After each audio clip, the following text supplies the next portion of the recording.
Hello, hello. So, forgive me for the low resolution quality. I'm using my phone to record this video. But the reason I am recording this is to basically discuss something I tried to do recently, right? And I believe a lot of you all can benefit from my experience and see, maybe even give me tips on where I have gone wrong, right? So, this video, as the title suggests, is my experience with trying to build a construction company in 2021, what I tried to do to gain work, and what some of my failures were. Okay. That being said, I'll just dive right into it. So, what led me down this path was really wanted to start my own company. It's something I researched for years, and there's a lot of reasoning behind why I chose the path, but to keep this as simple as possible, I just had the urge and I had the skill set. So I chose to go down this road. Some of the things I did, I think were done very well. But the end result was not what I wished. And I'll explain that in a minute.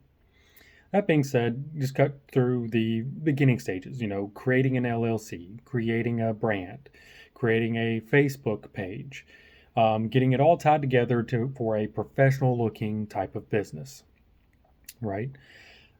I did a lot of this work before I actually started the work, right? I even created a business account. I made it to where it could accept credit card payments. Um, I did everything I thought I needed to do to make it work well right off the gate. And it did, right? However, before starting the first very big project for the company, right? I did small projects. I drove around, I went down to Georgia and fixed up rental property. I did little stuff for families and uncles. I basically did what I needed to do to make sure I had the skills. So when a big project did come along, I made sure that my skills were not rusty and I could complete the work, right? And that being said, I did not start a business and assume someone else was going to do the work. I had the mindset that I would do all the work needed until I gained enough people working with me until I could take on a manager role. Well, cut 6 months down the road, right? Completed quite a few different projects, even had someone work with me, a neighbor, but a very skilled individual like myself that has been immensely helpful.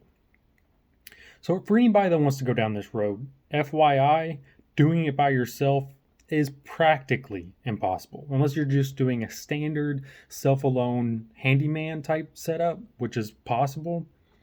That's fine. But full on renovations, you need help. And if you don't get it, honestly, you may put yourself in a position you can't get out of. So, a good one, I'll explain, is one of the first huge jobs I took on, right? From start to finish, it was massive. And I did not necessarily mean to take on one this big. Uh, to give you an example of what it was a kitchen remodel. Taking a smaller room, taking down a wall to expand it. However, on the other side of that wall, which it was an HVAC system. And there was also laundry in this other room, washer and dryer. And the entire floor plan needed to be changed, along with plumbing rerouted, electrical rerouted, mini panel rewired, like you name it, it had to be done. And I saw all this before accepting the job.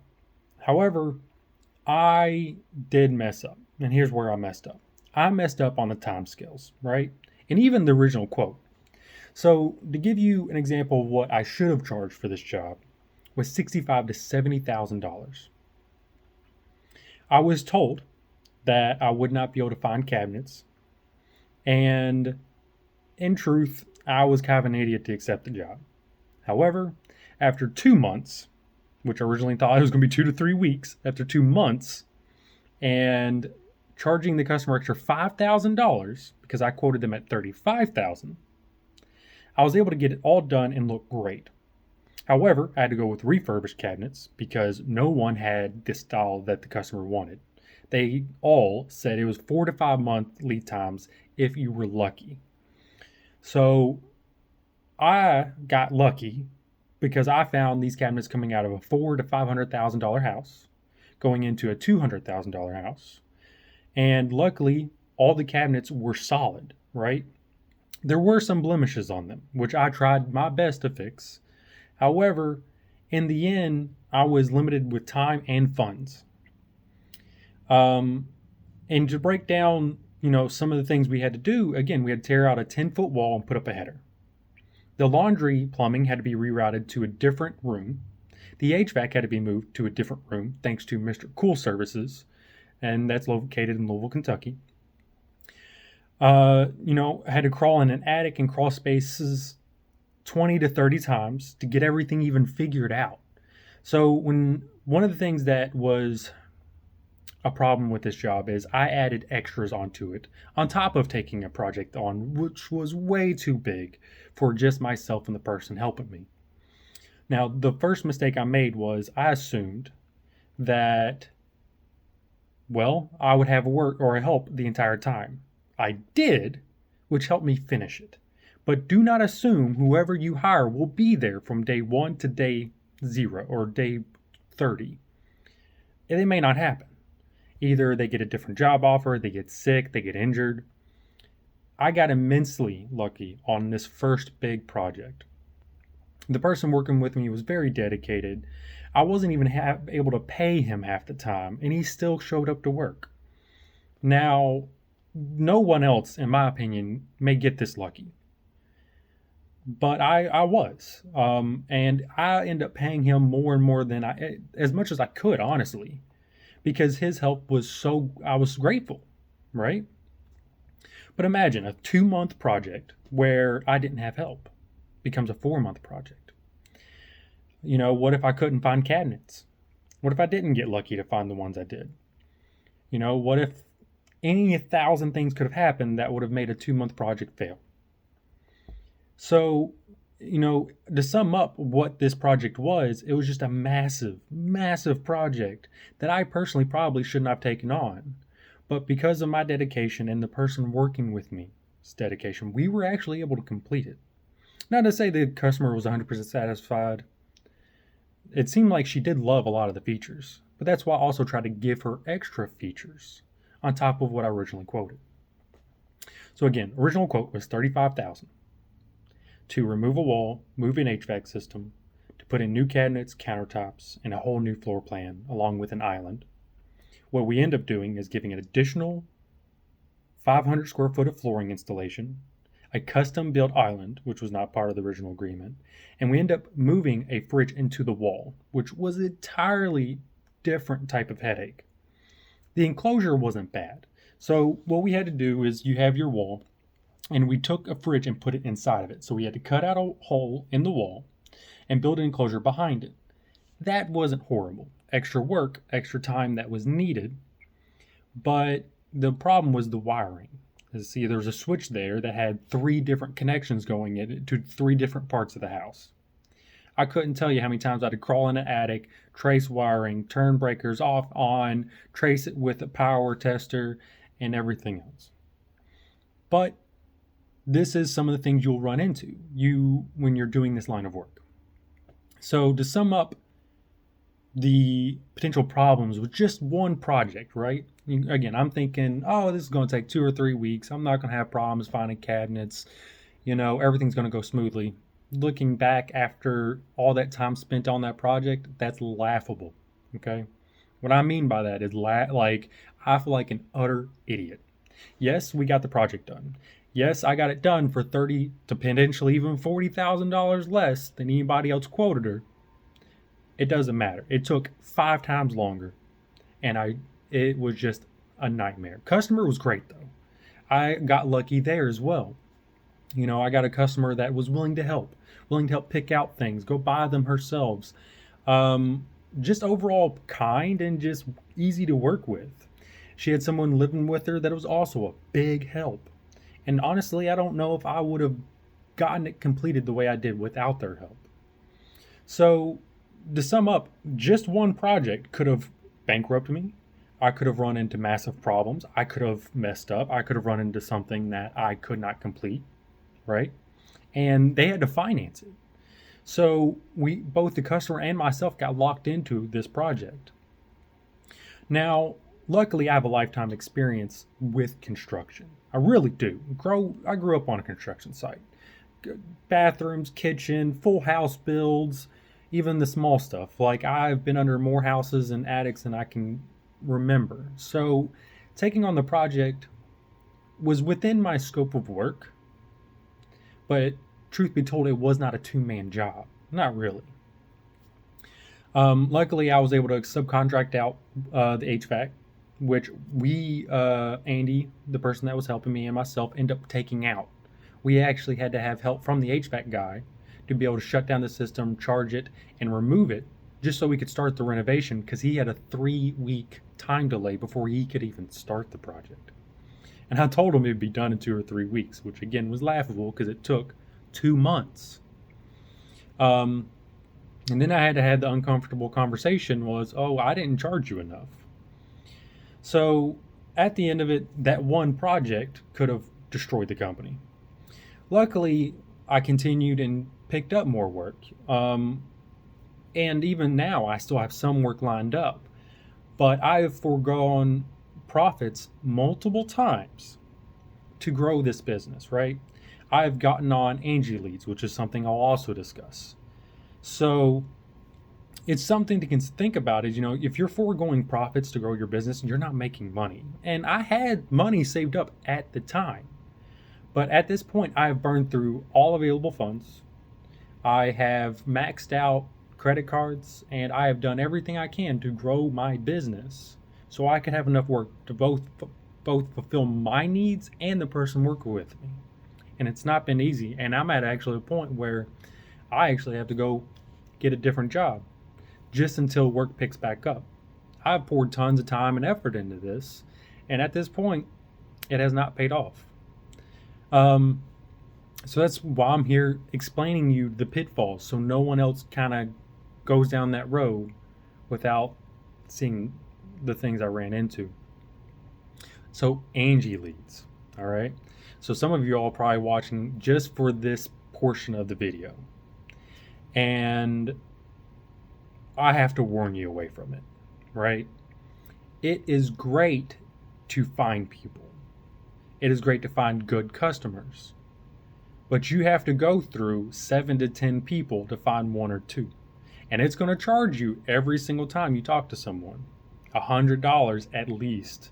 So if you talk to 10 people, that's $1,000 for a job that may pay you $1,000. That's bad enough to bankrupt anybody. So my experience with the program is it's easy to use. You do get customers, you do get leads. You're able to call them and work things out pretty easily. But the amount of people that are not ready for renovations and the amount of people that just can't afford it will mean you are getting charged more than you're making, right? And one of the reasons I'm in the position I'm in is because I kept trying to get customers to get work in, to keep both me and Andy busy. But they charged me on every single one, even the ones I didn't get any work from. So as far as Angi Leads go, I can't recommend, because right now I still owe them $1,400, which I'm scrambling to try to find more work outside of Angi's Leads, because if I can't pay Angi's Leads, I can't get more work from that platform. Luckily, I have other skill sets I'm falling on right now, so I'm not overly concerned. But if you want to try to grow a business right now, it is very difficult. And especially construction, because the area I'm focused on provides mostly carpentry skills with drywall, painting.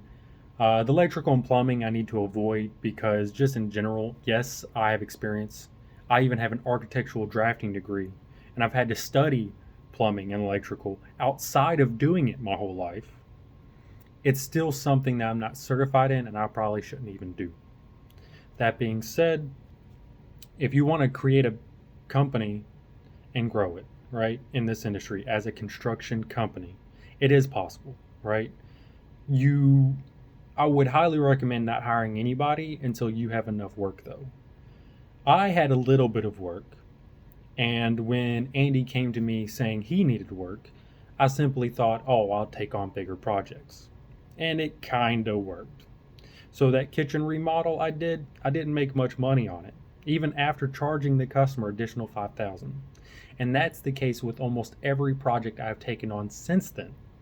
Because my mentality is, okay, I'm not getting paid, but Andy is. He is the worker and I am the business. So I need to make sure he is paid so he can continue working. So the machine of a business continues to move, right? But sadly, there was such a negative return that at this point I can't continue the business. It's a hard reality to accept. hard reality to accept. Forgive me, you hear my cat. You may hear him talk almost as much as me. Um, but to sum up what I'm trying to get at, right, is my experience and to let you all know what a modern day business can expect. At least a startup. And that's what this was. It was a startup. And to explain what the company still kind of is, I don't know if I'll give up on it fully, but dead of winter and, not too many people are looking for this line of work from what I can tell. Or if they are, I have to spend more money to find them. And that's just something I'm out of. You see, if you want to start a business, something to know, right? Any business. It'd be a flower shop. It'd be an online retail business. You want capital, right? And what is capital? Capital is cash. Straight up. Cash is king, right? You need a trampoline. You need a parachute for when you're falling, when you're not making money and you're kind of stuck, right? So, and that's what cash is. It allows you to have that buffer. And I had some decent cash because I'd flipped a house. And that's what also allowed me to go down this road. That being said, if you don't have a large amount of cash, it's still possible, but chances of failure are more high. Now, not necessarily I'm discouraging people from trying this, but based on statistics that I have studied, videos I've watched, books I've read, you're not looking at a very good chance of success in a good market. And right now, as many of us know, the market's not doing so great. So I'm going to try to give you just a couple more tips that if you wish to go down this road, may help you avoid certain pitfalls, right? And I even covered taxes, which I still need to do, and I'm probably going to owe a respectful amount. I'm not going to cover, customer interactions or even how to be a good salesman, because that's part of it too. I'll just cover what you can expect to need to learn to even consider going down this road, right? So some of the things you will want to study is being a good salesman, right? If you have a product, which let's say in this industry is yourself, you have skills you wish to sell, right? You have to present yourself in a confident way to allow you to be able to do this. And confidence comes from competence. Basically, you doing it over and over again will give you the confidence. Don't try to go down this road if you have never cut a 2x4 in your life. You might end up cutting a finger off. Best case. So that's one thing. Second thing is study what it is or what business is. And to sum up, my experience is just dealing with people, right? The people that pay you, the people that work for you, the people that you have to interact with just to talk to people, all require a high level of confidence in your communication skills. Next, you'll have to focus on finances, right? Running a business is hard enough. Not knowing how to use money is the next thing that's sure to make you fail, right? Forgive me, my screen's shut off for a second. But financial intelligence is a much needed skill for this. Remember that kitchen remodel I was referring to? If I had not budgeted that kitchen model correctly, if I would have messed up the numbers, I could have been, again, in a very bad position. Hey, there's said cat. Meet Vegeta. But, anyways, back to the subject at hand. Financial intelligence is a much needed skill set for business. And finally, what I would recommend, because I'm not going to make this too long, is study from your peers, right? There are people that have been successful in what you want. And I am a strong believer in if you see an obstacle course in front of you, watch someone else run through it. See where they trip, see where they fall. It doesn't mean you won't trip. But if a normal person trips 5 times and you watch them 5 times, maybe you will only trip once.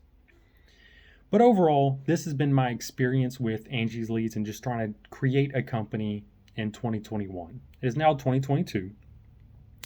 But I'm telling you, if you want to go down this road, it's not impossible.